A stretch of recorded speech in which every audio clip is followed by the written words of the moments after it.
مجھے یوں سمجھے کہ میری وینز میں تھی شروع سے، بچپن سے آئی لو پوئٹری. کوئی فیملی میں پوئٹ تھا جو ایز سچ نہیں، میرے ارد گرد اگر میری فیملی کا بیک گراؤنڈ آپ دیکھیں نا تو ایک فوک وزڈم زیادہ ایکٹیو تھی، مطلب بڑے بزرگوں میں، جیسا کہ ان کو آپ کو پتہ ہے ان کی سیانی عقل مندانہ باتیں سن کے کافی. لیکن میرے جو دادا تھے نا وہ پوئٹری کرتے تھے، پنجابی پوئٹری کرتے تھے. تو لیکن وہ خیر میری پیدائش سے پہلے ہی فوت ہو گئے تھے، وہ برٹش آرمی میں تھے. تو ان کی جو پوئٹری کی جو بک تھی نا وہ میرے چچا نے بعد میں پبلش کروائی تھی ان کی فوتگی کے بعد. وہ شاید کچھ، اور میرے جو فادر تھے وہ پوئٹری کرتے تو نہیں تھے لیکن ان کو پسند بہت تھی، اچھی شاعری کے، اچھی غزل کے بڑے شوقین تھے وہ. تو لیکن آئی تھنک وہاں سے کچھ میں نے جرمز میں آیا. کس نام سے یہ کتاب شائع ہوئی ہے پوئٹری کی؟ میرے جو چچا نے کی ان کا نام بک کا مجھے یاد نہیں ہے. وہ اس وقت اتنا زیادہ ان کا ٹرینڈ نہیں تھا، صرف انہوں نے جتنی ان کی پوئٹری تھی نا وہ ایک جگہ پہ کلیکٹ کر کے نا ایک بڑی سی بک انہوں نے بنوا دی تھی. اس کو ایسا نہیں کہ انہوں نے ایز سچ پبلکلی اس کو پبلش کروایا ہو. وہ ہماری فیملی میں ہے گھر میں، یہ ہمارے دادا کی لکھی ہوئی ساری چیزیں ہیں. وہ سو فار اسٹل ہمارے گھر میں بھی کہیں پڑی ہوئی ہے. تو اس کی پھر ہم نے بعد میں کچھ کاپیز بنوائیں. لیکن اتفاق سے وہ دادا کی وفات کے بعد اگر وہ کچھ عرصہ اور زندہ رہتے تو میں بھی ان کی مزید آگے بڑھتا یہ سلسلہ. لیکن وہ بڑی اچھی، بڑی جو وہ ہوتی نا وہ ایک سیانوں کی باتیں اس دور میں وہ اس پوئٹری کو کرتے، اس ٹائپ کی پوئٹری کو کیا کرتے، بڑی خوبصورت ہوتے ہیں جن میں گھر کی آپ عموماً ڈیلی کے جھگڑوں کو دیکھ لو، بات چیت کو دیکھ لو، اسی کو وہ اپنی شاعری کی فارم میں لے آیا کرتے تھے. تو شاید یہ جراثیم وہیں سے کچھ اس میں تھے. اور کتابوں سے ہمیشہ سے پڑھنے سے مجھے پڑھنے کو شوق تھا اور کتابیں پڑھنے کا بہت شوق تھا، بکس بہت پڑھا کرتی تھی. اچھا یہ بتائیے گا کہ تعلیم اور پھر اس کے بعد کام آپ نے شروع کر دیا. صاف ظاہر ہے گھر والے جو ہیں وہ لڑکیوں کی شادی بھی بڑی جلدی کرتے ہیں. کوئی جلدی آپ کے حوالے سے بھی انہوں نے کی؟ یعنی گھر والوں کی مرضی سے آپ کی شادی ہوئی یا آپ نے خود؟ انفیکٹ شادی کا جہاں تک میری کا سوال ہے پسند کا یا ناپسند کا، یہ تو ایک الگ قصہ. لیکن جو شادی کیوں میری شادی کافی جب میں نے اسٹڈیز اپنی کمپلیٹ کی تھی نا، ابھی پڑھ ہی رہی تھی، تو اس دوران ہی میرے فادر کا ایکسیڈنٹ ہو گیا تھا اتفاق سے. اس چیز نے کچھ ایسا ہمارے جو پورے کنبے کو نا ایک جکڑ کے رکھ دیا تھا، سمجھ لیں کہ کیونکہ سربراہ تھے فیملی کے، وہی اس وقت ہمارے جو مین جو انکم والے پرسن تھے وہی تھے. تو ان کا ایکسیڈنٹ ہونا، ان کی جو بیک بون تھی وہ فریکچرڈ ہو گئی تھی اور وہ دونوں ٹانگوں سے کمپلیٹلی پیرالائز ہو گئے تھے. اس پیرالائزیشن میں انہوں نے 9 ایئرز بیڈ پہ گزارے. اور اس میں پھر بعض دفعہ آپ کو پتہ ہے کہ جیسا کہ پاکستان میں ماحول ہے، بیٹوں کی جب شادیاں ہو جاتی ہیں تو آپ کو پتہ ہے اپنے اپنے گھر ہوتے ہیں، کسی کو بلیم بھی نہیں کرتے کیونکہ اس قدر مہنگائی ہے پاکستان میں، ہر کوئی کسی کا بوجھ ایزیلی نہیں اٹھا سکتا. لیکن ہمارے معاشرے میں بیٹے جو ہیں وہ تو ماں باپ کی خدمت کے لیے ایک آئیکن سمجھا جاتا ہے، اس چیز کو ہوتا ہے بالکل، لوگ ایکسپیکٹ بھی کرتے ہیں. لیکن اس وقت مجھے بیٹے کا کردار ادا کرنا پڑا اپنے پیرنٹس کے لیے. جو جاب میں نے کی تھی نا، یہ کچھ اتفاق سے اللہ تعالیٰ نے کچھ ایسا وسیلہ بنایا تھا کہ فادر کی بیماری کے بعد پھر میں جاب میرا سلسلہ چل پڑا. اور آپ یقین نہیں مانیں گے کہ اتنے کم عرصے میں جب میں نے جاب سٹارٹ کی تھی، اس وقت میں گریجویشن کر رہی تھی، 18-19 سال میری ایج تھی.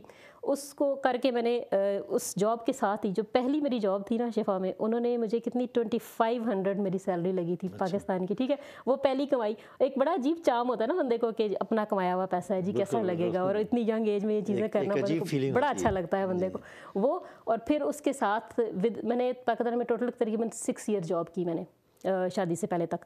وہ 6 سال جو تھے نا، 6-7 سال جاب کے، اس میں میری 250 سے لے کر میری جو لاسٹ پے تھی نا وہ تقریباً 25,000 تھی. ماشاءاللہ. اور آپ یہ دیکھیں کہ 25-30 ہزار کے بیچ میری اس وقت سیلری آ جائے. اور یہ سب آپ یقین کیجئے کوئی صرف میرے پیرنٹس کی دعائیں تھیں اور ان کا ایک حصہ تھا جو اللہ تعالیٰ کی ذات نے ایک وسیلہ مجھے بنا دیا تھا کہ میں ان چیزوں کو. اور کوئی یقین کیجئے اس طرح کی جابز کا یہ انٹرنیشنل سیکٹر میں گوروں کے ساتھ تھرو آؤٹ دا جاب کرنا اور ایمبیسیز میں، کوئی اس میں میرے مائنڈ میں نہیں تھا کہ میں کبھی یہ جاب کروں گی. لیکن بس وہ پیرنٹس کی دعاؤں سے سلسلہ چلتا گیا، ان کا حصہ خدا دے رہا تھا. اچھا، آپ نے کہا کہ میں نے بیٹے کا کردار ادا کیا، الحمدللہ. تو کیا آپ کے بھائی نہیں تھے کوئی؟ میرے بھائی 3 ہیں ماشاءاللہ سے، انہوں نے بھی کیا. لیکن میں نے آپ کو بتایا نا کہ میرے فادر کی جو بیماری تھی نا وہ اس طرح کی تھی کہ ان کا ٹریٹمنٹ بہت ایکسپینسو تھا. آپ کو پتہ ہے بیک بون جو پیرالائز ہوتی ہے نا، یقین کیجئے کہ ہزاروں روپے کے انجیکشن پر ڈے ان کو لگتے تھے.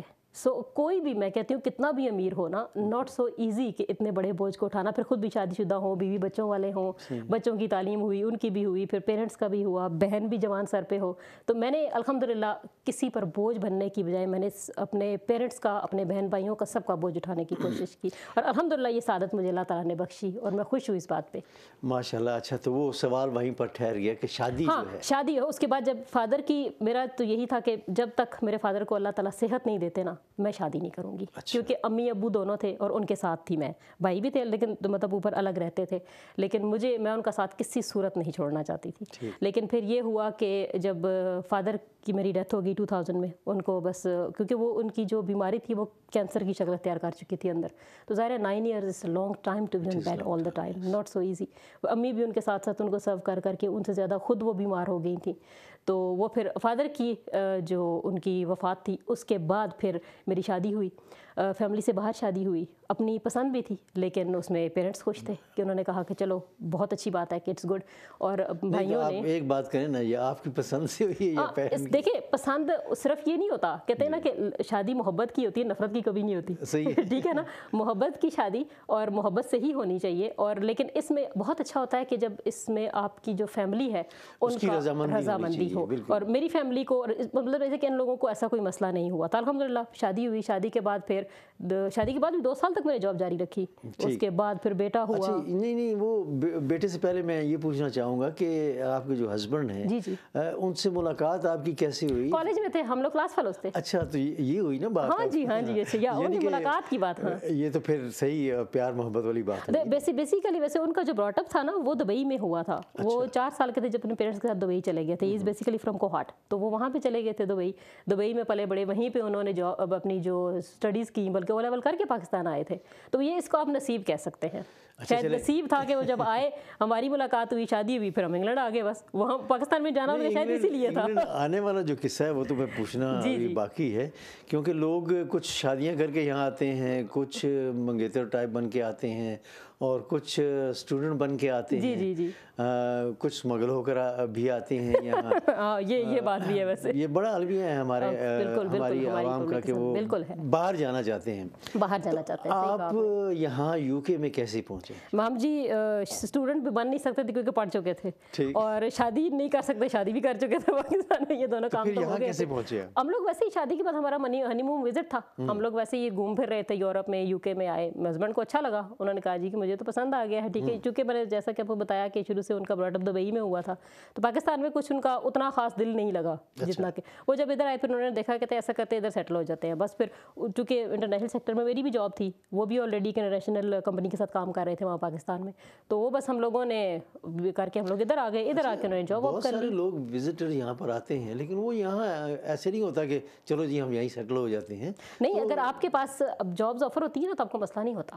تو کیسے آپ کو جاب آفر یہاں ہوگی؟ یہ میرے ہسبینڈ, میں نے کہا نا کہ جب ہماری جاب پاکستان میں جس طرح میری یورپین کمیشن میں تھی نا, تو انٹرنیشنل سیکٹر میں جب آپ آلریڈی وہاں پہ کر رہے ہو نا, اور وہ بھی جو یہاں سے لنکڈ ہو, پھر پرابلم نہیں ہوتا آپ کو. اچھا, وہ پھر آپ کو پتا ہے کہ یہاں پہ بھی کیونکہ گورنمنٹ کو پتا ہوتا ہے, اور وہاں اپنے جو پاکستان والے ہیں ان کو بھی دیٹس مطلب اگر آپ کے پاس اسکلز ہیں, آپ کے پاس ہے, آئی ڈونٹ تھنک سو کہ آپ کو اتنا, جب آپ ٹیکس پے کرتے ہیں 4-5 سال ٹیکس پے کرتے ہیں, آپ کو یہ لوگ بھی, اب تو خیر حالات کافی چینج ہو گئے ہیں آج سے, تو 10-12 سال پیچھے جائیں تو تھوڑے حالات ڈفرینٹ تھے کہ آپ کو ٹیکس پیئر کے اوپر آپ کو ریزیڈنٹ دیتے تھے, لیکن اب تو آپ کو پتا ہے کہ 10 سال تک بھی آپ بیٹھے رہو. اب تو جو وہاں سے رشتہ کیا کسی نے تو اس کو تو کم از کم 18,500 پاؤنڈ جو ہے اب بہت سختی ہو چکی ہے. اب جب سے کنزرویٹیوز ہیں نا جی, بہت فرق پڑ چکا ہے. اچھا یہ بتائیے, جب آپ یہاں پہنچ گئے دونوں, تو صاف ظاہر ہے پرائیویٹ انڈسٹری میں آپ کو کام کرنا تھا. جی بالکل. تو کیا کام شروع کیا آپ؟ میں تو اصل میں جب آئی تو بیٹا میرا اس وقت 8 ویکس کا تھا اونلی, تو وہ بہت چھوٹا تھا. پاکستان سے بھی جب ادھر آنا ہوا تو میرے دل میں یہی تھا, میں نے کہا جا کے اسی طرح جاب واپ کروں گی, لیکن یہاں پر آ کے پھر پتہ چلا کہ اکیلے زندگی گزارنا کتنا آسان ہوتا ہے. پاکستان میں سب لوگ تھے, مطلب فیملی ہوتی ہے وہاں پر, بچے کو رکھ لینا گھر میں, اور یہاں پر ہمارے کوئی ریلیٹیوز نہیں تھے. یہاں آسان ہوتی ہے یا مشکل ہوتی ہے؟ نہیں, یہاں اکیلے آسان, اگر آپ رشتہ داروں کی انٹرفیئرنس کے لحاظ سے دیکھیں تو آسان ہوتی ہے, لیکن جب آپ ہیلپ کے لحاظ سے دیکھیں نا کہ آپ کے گھر میں اگر ساس بھی ہے, آپ کے گھر میں نندے ہیں, یا آپ چلو آپ کے اپنے پیرنٹس ہیں پاس ہیں, بھائی بھابیاں ہیں, کچھ ہیں, تو وہ آپ کو بچوں کے ساتھ بڑی ہیلپ مل جاتی ہے. لیکن جب بالکل اکیلے ہو نا یہاں پہ, پھر اتنے چھوٹے بچے کے ساتھ صرف ایک بندہ کام کر سکتا ہے, 2 نہیں کر سکتے. وہ پھر میں نے لیکن میں نے پھر بھی یہ کیا کہ جب اتنی کوشش کی کہ جب بچے نے ایٹ لیسٹ جانا اسکول, نرسری میں شروع کیا تھا اس نے, 2 سال کا تھا, ہم نے اس کو نرسری میں ڈال دیا, لیکن پھر یہ ہے کہ میں نے والنٹیئر ورک یہاں پہ شروع کر دیا. کیا, ڈفرینٹ جگہوں پہ کرتی رہی, کبھی نرسریز میں, پھر اسی طرح مطلب آہستہ آہستہ. لیکن یہ ہے کہ میرے 1-2 کورسز بھی یہاں کے آ کے میں نے اور بھی کر لیے, پھر MDQ لیول 1, 2, 3 بھی کر لیے میں نے آ کے. یہی سوچ رہی تھی میں کہ کم از کم یہاں آپ کے ہسبینڈ جو ہیں وہ کس لائن آف بزنس میں گئے؟ ہمارا تو بزنس جو ہمارا تھا ریٹیل کا, شروع سے ان کو بہت پسند تھا. پیٹرول اسٹیشن پہ پہلے وہ کام کرتے رہے تھے, پھر جب ان کو وہاں سے ایکسپیرینس ہو گیا تو پھر ہم نے اپنا پیٹرول اسٹیشن لے لیا, پھر اس کے بعد ایک, پھر دوسرا, پھر اس کے بعد کنوینئنس اسٹورز, اور پھر نیوز ایجنٹ. تو بس سلسلہ چلتا گیا.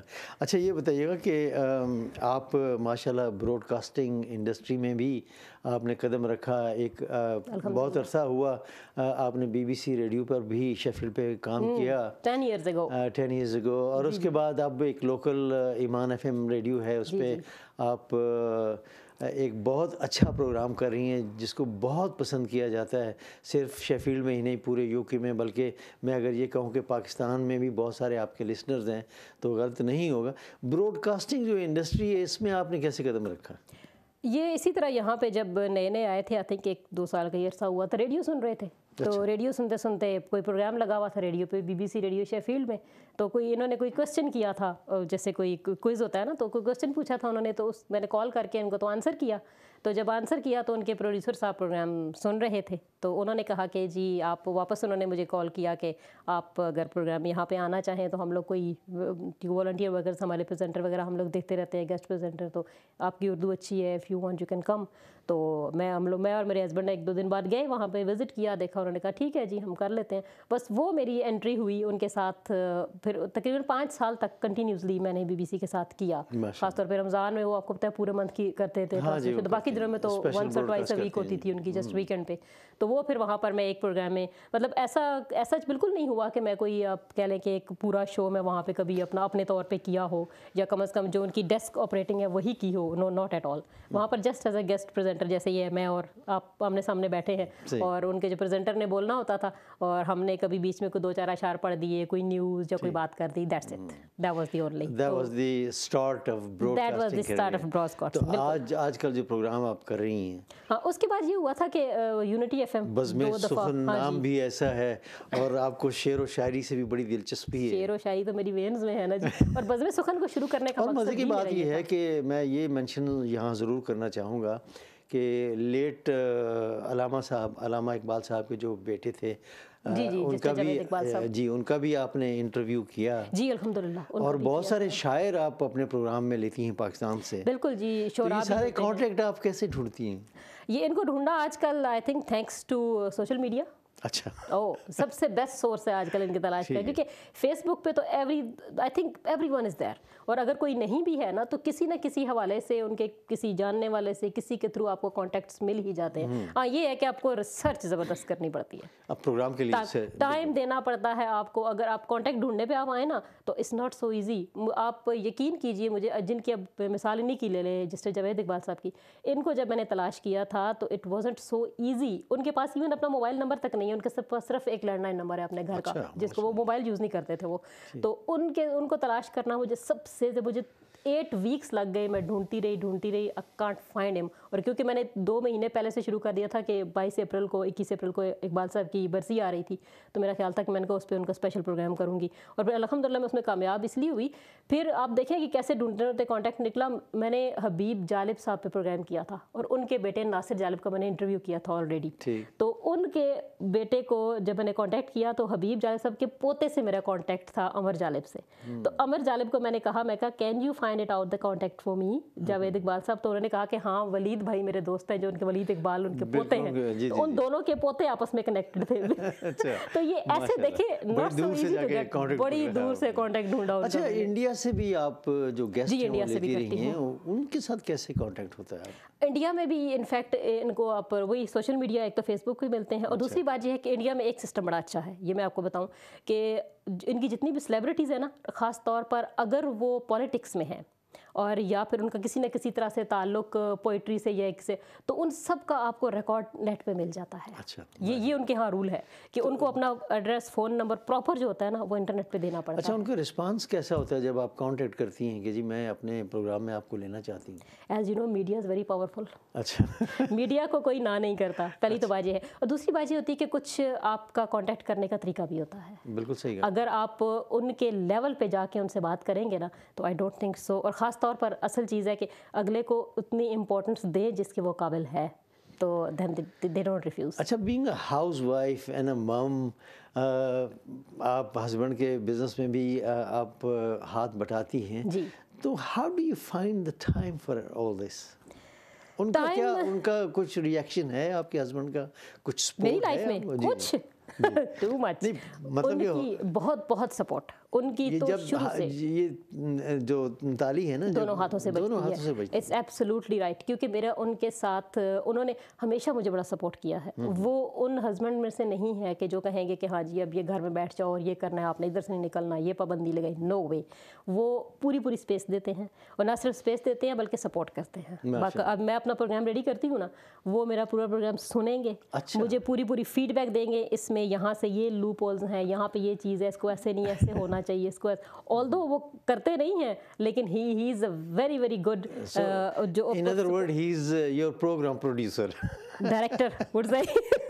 پروڈکشن ڈائریکشن ان کی, اور ان کی بہت بڑی انپٹ ہے میرے ساتھ. اگر ان کی سپورٹ نہ ہوتی تو I don't think so I would be able to do anything. اچھا, میں چاہوں گا کہ بینگ فیمیل, آپ ہماری جو پاکستانی خواتین ہیں خاص طور پر, ان کو کوئی پیغام دینا چاہتی ہیں کہ جیسے آپ باہر نکلتی ہیں, کام وغیرہ بھی کرتی ہیں, اور اپنا جو شوق ہے شعر و شاعری بھی آپ کرتی ہیں, ریڈیو پہ پروگرامز بھی کرتی ہیں, ان کے لیے کوئی آپ پیغام دینا چاہتی ہیں؟ کیونکہ عموماً دیکھا گیا ہے کہ جب شادی ہو جاتی ہے, پاکستان سے لڑکی یہاں آتی ہے تو اس کو عموماً گھر میں ہی بیٹھنا پڑ جاتا ہے.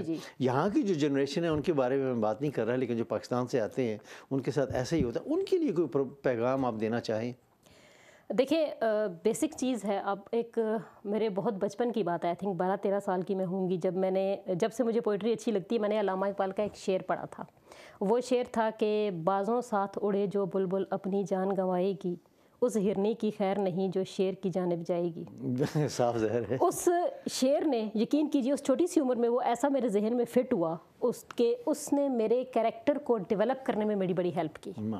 اور اسی چیز کو میں, یقین کیجیے آج تک میں اس کو پلو سے باندھ کے چلتی ہوں کہ آپ کی جو لمٹس ہیں نا ان کو آپ نے کراس نہیں کرنا. اپنی لمٹس میں رہتے ہوئے you can do each and everything. میری تمام جو بہنیں جو اس وقت پروگرام کو دیکھ رہی ہیں, اس کو سن رہی ہیں, میں سب سے یہی کہوں گی کہ اب آپ ضروری نہیں ہے کہ آپ آؤٹ آف دا وے جا کے کوئی چیز کریں. آپ اپنی لمٹس میں رہتے ہوئے آپ سب کچھ کر سکتی ہیں. لمٹ میں رہتے ہوئے آپ سب کچھ کر سکتے ہیں. صرف آپ کی جو ڈٹرمنیشن ہے نا وہ ہونی چاہیے. آپ کو اپنے اس میں ڈٹرمن ہونا چاہیے, پرعزم ہونا چاہیے کہ we can do, you will do definitely. It's lovely talking to you. Thank you so much. ہمارا اب ٹائم جو ہے وہ ختم ہو گیا پروگرام کا. بہت ساری باتیں جو ہیں وہ رہ گئی. انشاءاللہ کسی اور پروگرام میں آپ سے ملاقات ہوگی. یہی تھا آج کا سب رنگ, اور امید کرتا ہوں کہ آج آپ نے اس پروگرام کو ضرور انجوائے کیا ہوگا. اور خاص طور پر جو ہماری بہنیں مائیں جو پروگرام دیکھتی ہوتی ہیں ان کے لیے ایک نصیحت بھی ہے کہ گھر میں مت بیٹھیں, باہر نکلیں, لائف کو انجوائے کریں. یہی تھا آج کا سب رنگ. اللہ حافظ.